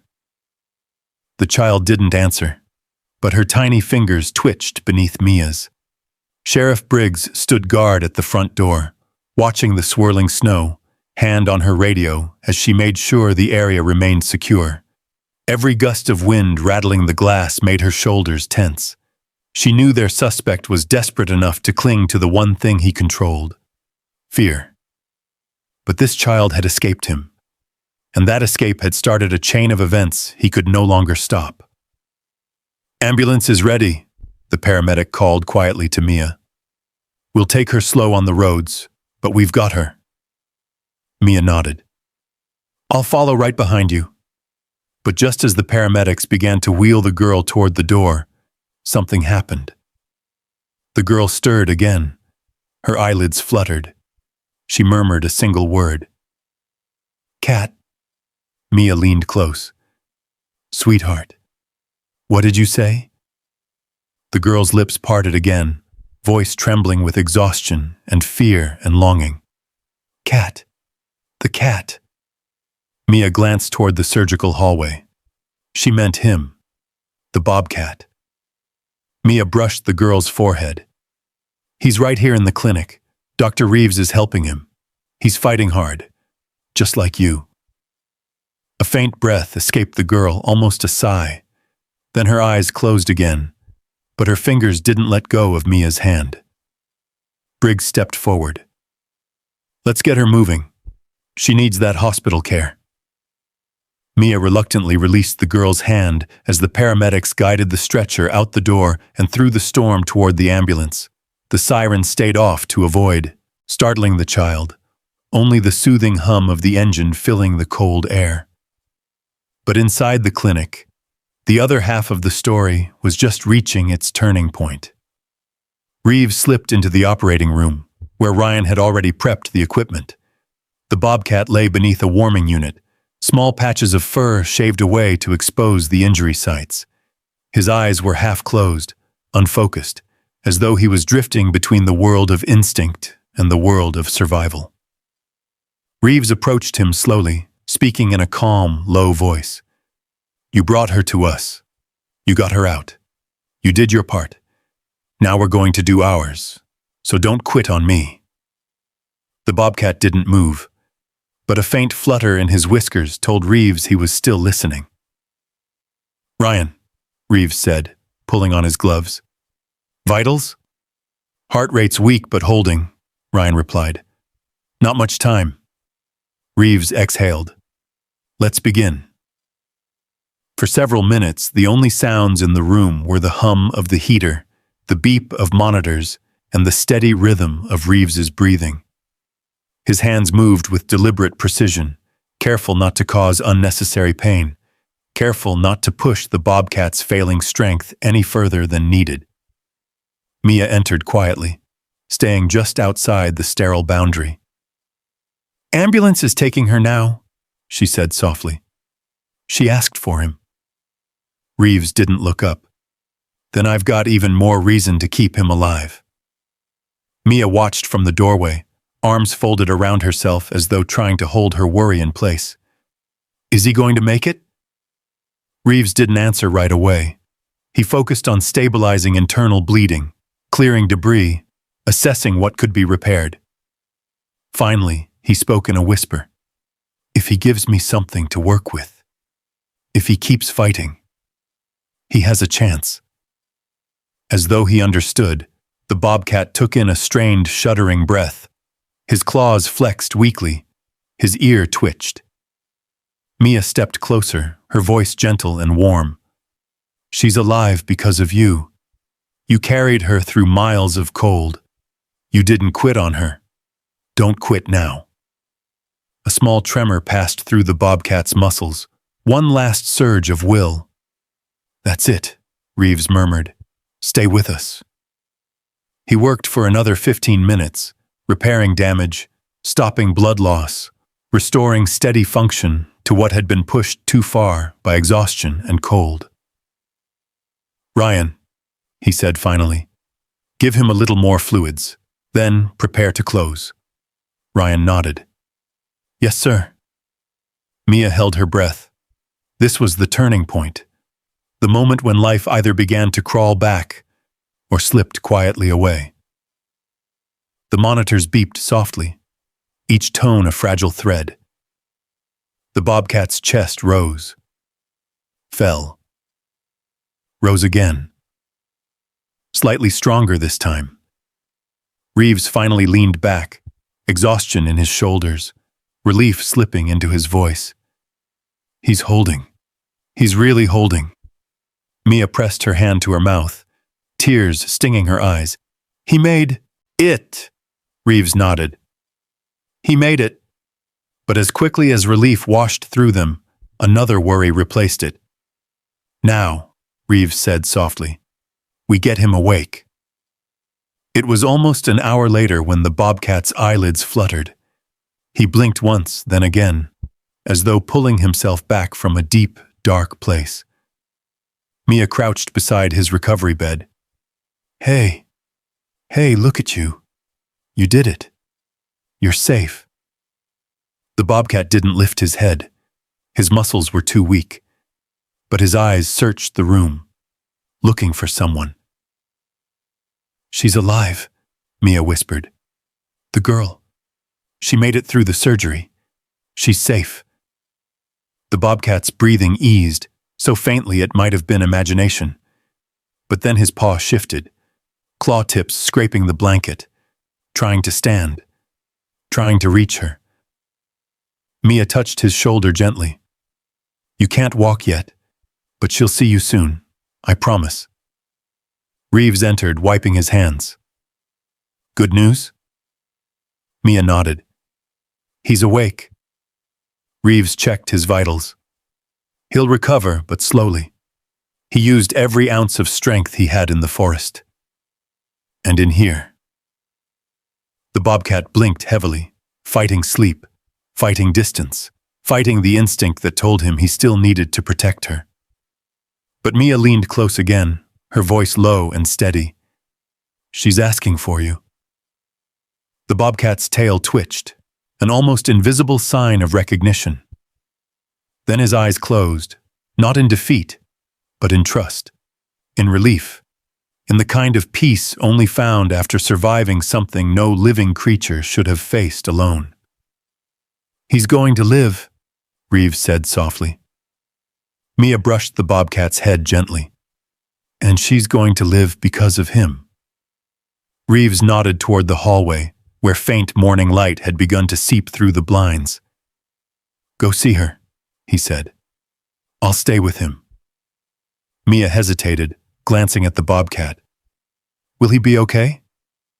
Reeves gave a small, steady smile. He just survived the worst night of his life. He'll be okay. Mia nodded and turned toward the exit. At the doorway, she paused. The bobcat lifted his head a single inch, as though sensing her next step before she took it. Mia whispered, I'll bring her to you. To that, the bobcat finally rested his head, exhaustion melting into a fragile, hopeful calm. Behind her, the monitors continued their gentle rhythm. Ahead of her, at the end of the hall, a little girl waited to wake, and to see the animal who refused to abandon her. Mia moved down the narrow hallway slowly, her shoes whispering against the tile. The clinic felt strangely quiet now, as though the storm outside had exhausted itself and left the world holding its breath. Dawn wasn't fully here yet, but a pale glow pressed against the blinds, softening the sharpness of the night that had nearly broken them.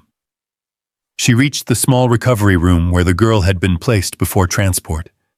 The paramedics had stabilized her quickly and left her resting under warm blankets, hooked gently to fluids and monitors.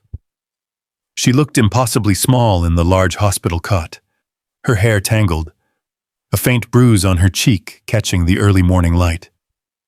For a moment, Mia just stood there, one hand on the doorframe, taking in the sight of her still breathing.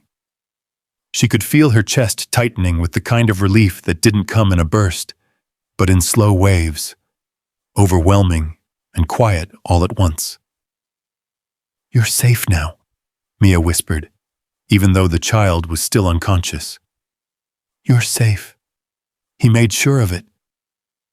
As she stepped closer to the bed, the girl stirred. Her eyelids trembled, fighting their way open like someone waking from a long, dark dream. "Mia?" she said, her voice so soft it was barely more than breath. Mia swallowed hard and nodded. "I'm right here, sweetheart. You're doing so well." The girl blinked weakly. Her gaze drifted around the room as though searching, desperately searching, until her eyes finally met Mia's again. "Where is he?" she whispered. Mia pulled a chair close and sat at the bedside. "He's alive. Dr. Reeves fixed him up. He's weak, but he made it." The girl inhaled shakily, relief breaking across her too small face. Tears filled her eyes before she even realized they were coming. I thought he died." Her voice cracked, and she covered her mouth with her small hand, as though trying to contain the sound. "He didn't," Mia said softly. "He fought as hard as you did." "You two," she paused, her voice thick with emotion. "You two saved each other." The girl nodded, wiping her eyes with trembling fingers. Can I see him?" Mia smiled gently. "I promised him I'd bring you." The girl tried to sit up, but winced, clutching her side. Mia reached forward immediately. "Easy. Don't push yourself too fast. I'll help you." Very carefully, Mia guided the child into a sitting position, then lifted her into her arms. The girl's grip around her neck was fragile but trusting, her small body trembling as though it still remembered the cold of the forest. Mia held her close and whispered, "He's waiting, sweetheart. Let's go see your hero." The hallway felt longer this time, quieter in a way that made each step echo. The storm was fading now. Flakes drifted lazily past the windows, no longer vicious, no longer blinding, just snow falling after a fight it had nearly won. As Mia carried the little girl toward the surgical recovery room, the air seemed to warm around them, not from heaters or lights, but from something else, something softer, something human, something wild. Mia nudged the door open with her shoulder. Inside, the Bobcat lay on a padded recovery bed, wrapped loosely in a soft blanket Reeves had insisted on using, despite Laurie's teasing.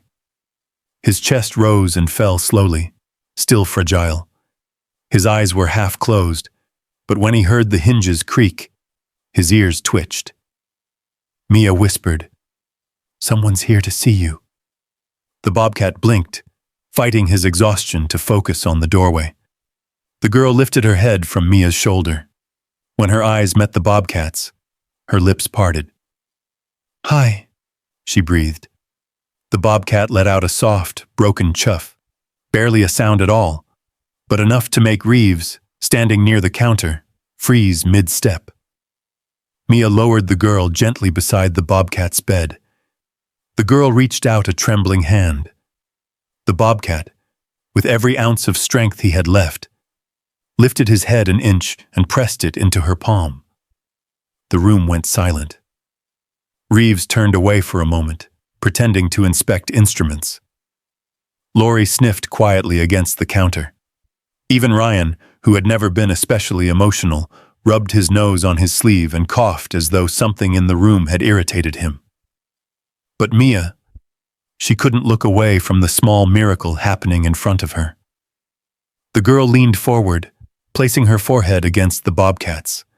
Her hand slid gently along his cheek, fingers brushing over bandaged wounds that had nearly taken him from the world.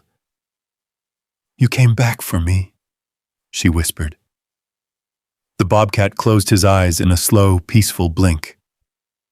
"He never left," Mia murmured. The girl nodded, her voice trembling as she stroked him again. "I wasn't scared when you were there, not even in the dark. You stayed with me, even when I couldn't walk anymore." The Bobcat responded with another quiet chuff, so faint it seemed to vibrate rather than sound. His tail moved once in a soft, content sweep. Reeves stepped forward. "He'll need time, a lot of it, but he's a fighter, and he's got something to fight for." Mia added softly, "Someone to fight for." The girl pressed her cheek against the Bobcat's head. "I won't leave him." Reeves blinked, his voice gentle but careful. "We'll make sure he's cared for, and when he's well enough, we'll figure out the best plan for him." The child looked up with quiet certainty. "He belongs with me." She wasn't demanding. She wasn't arguing. She was speaking a truth she knew in her bones, the same truth that had pulled a wild animal through the forest in a snowstorm. Mia knelt beside her. "And you belong somewhere safe, but you'll see him every day until he's ready." The girl nodded, wiping another tear. "Then he'll know I didn't leave." Outside, flashing lights blazed against melting snow. Officers escorted a man in cuffs past the clinic windows. He kept his head down, his footsteps dragging, but a small, unbroken patch of deep green fabric clung to his sleeve, torn earlier, now incriminating. Sheriff Briggs followed close behind, her jaw tight, but her shoulders easing with relief. The storm seemed to fade with each breath she took. Inside the recovery room, the warmth finally returned. The little girl rested her hand on the Bobcat's neck. His breathing remained steady beneath her palm. His eyes stayed half open, not from fear or pain, but because he refused to sleep until he knew exactly where she was. "Will he ever go back to the forest?" the girl asked. Reeves thought for a moment.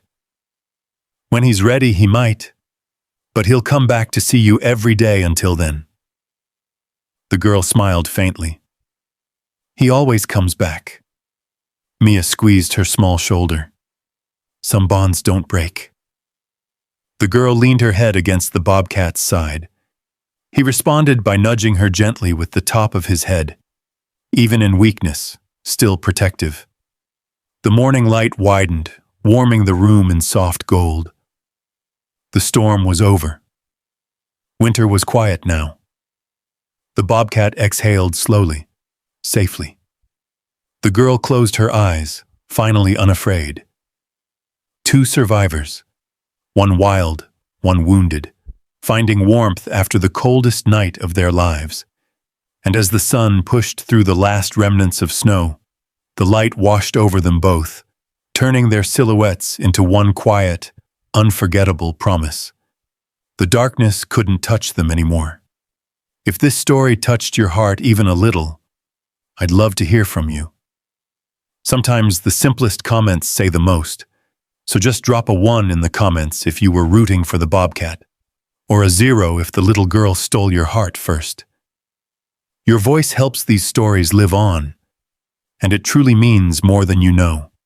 And if you'd like to join us for the next journey of courage, loyalty, and second chances, hit subscribe and ring the bell so you never miss another chapter. I'll be right here, waiting to share the next story with you.